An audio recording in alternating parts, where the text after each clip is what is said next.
When the president signed healthcare reform, many small businesses were concerned that they couldn't afford it. And now that the president has won re-election and it appears the healthcare law will stand, that painful reality is starting to set in. Joining us right now is the owner of 3 Papa John's locations down in the Houston area, Judy Nichols, who's been dropping by before. Good morning to you, Judy.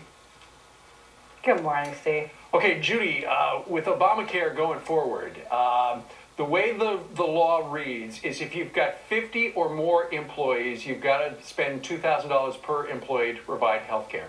How many employees do you have on your payroll, and now what are you going to have to do? Well, currently we have 51 full-time equivalents, and the basis year is 2013. So we have to manage down our staffing by 4 part-time or 2 full-time people over the 2013 year from the beginning to the end, or we qualify as big business, and that minimum $40,000 tax and $2,000 per head. Yeah. We can't afford that. It's just pizza. It is just pizza, but it's also business. And, you know, it can be a very lucrative business. And I understand, and you've been on the program before talking about how you had recently purchased a plot of land to put another Papa John's on it. And where do those plans stand right now? They're terminated. We had put it on hold hoping that the government might revisit this issue so that we could grow and add 75 jobs, but they're not going to revisit it, and we just can't afford the tax that growth would come. We're too small for that, but we'd be called big business. Yeah.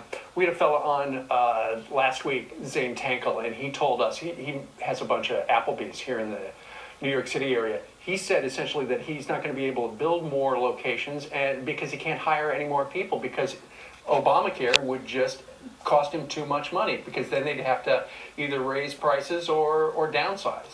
Is that kind of the same situation you're in? Well, yeah, the price of pizza has been $10 for a very, very long time, and we've had 3 or 4 minimum wage increases. This is basically a minimum wage increase. Commodities are up, diesel fuel's up, and it touches everything we do. My profit margins over the last 20 years have shrunk from 10 to 2%, and you just want to pay the bills every month right now. To heck with making money. Yeah, no kidding. And the thing about just Judy, no money there for. The thing about being in business, Judy, is the idea is you want to get bigger and bigger and have more locations. But now under this Obamacare thing, with the cutoff at 50, you can only go so far before you hit the ceiling. Indeed, and speaking of ceilings, you know, I wanted to go into business for myself so I wouldn't have ceilings put on me. In corporate America, I could only get promoted so far.